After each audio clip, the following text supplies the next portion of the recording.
Саламатсыңарбы? Бүгүн мен силерге колуңарда Android телефон тууралуу маалымат бермекчимин. Тактап айтып кетсем, бул колдонмо коддорду инженер борбордук адистер колдонушат. Чынында мындай колдонмо коддорду көпчүлүк адамга коркунуч жаратат. Айтарым, колдонуштан коркот. Эгер чочуп кылгыңыз келбесе сунуштабайм. А бул тууралуу айтып кеткен мындай колдонмо кээ бир учурларда керек болушу да мүмкүн.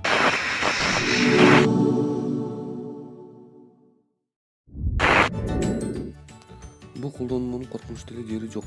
Бул колдонмо дергенибизде смартфонуңуздагы 15 сандуу IMEI коддору чыгат. Бул сандар аркылуу уурдалган телефонуңузду дарегин жана блокировка кыла аласыз. Сандар аркылуу смартфонуңуздун кайсыл жылы кайсыл компания тарабынан чыкканын билип алсак болот. IMEI коддор бир гана телефондорго эмес, киржүүчү машиналар, ütүү, телевизорлордо да болот. А бул колдонмону тергесеңер, настройка тууралуу маалымат көргөзөт. Кээ бир андроиддордо бул колдонмону тергенде настройкалары өзгөрүп кетиши да мүмкүн.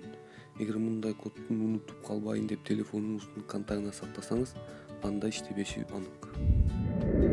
Бул колдонмону тергенибизде акыркы чалынган 20 үн добуштарын сактап калат. Сакталган үн формат log жана WAV форматында сакталат.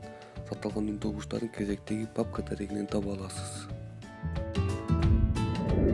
Бул колдонмону терсек, телефон жана кубаттоочу аккумулятор тууралуу маалымат көргөзөт.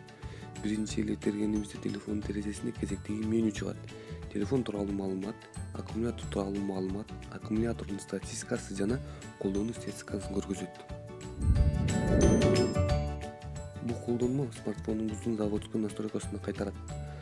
Google почтанын аккаунту жана ага сакталган маалыматтар, настройкалар маалыматы жана система приложениялар, CD картадагы маалыматтар, видео, сүрөт.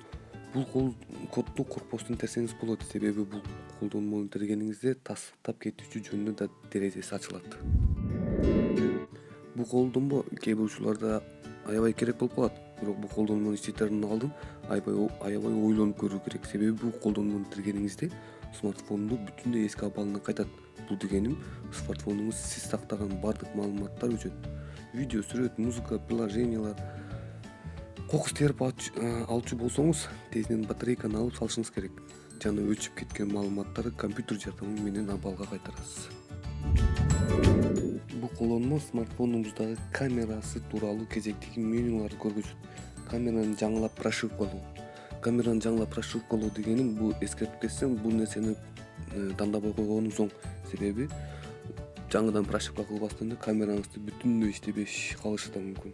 Мындай учурда адистер менен гана байланышып, телефонуңуздун камерасын баштан эле кылышыңыз туура келет. Экинчи меню CD картага карата камераны жаңылоо, камерага жаңы прошивка суроо, канча жолу прошивка болгонун көрүү.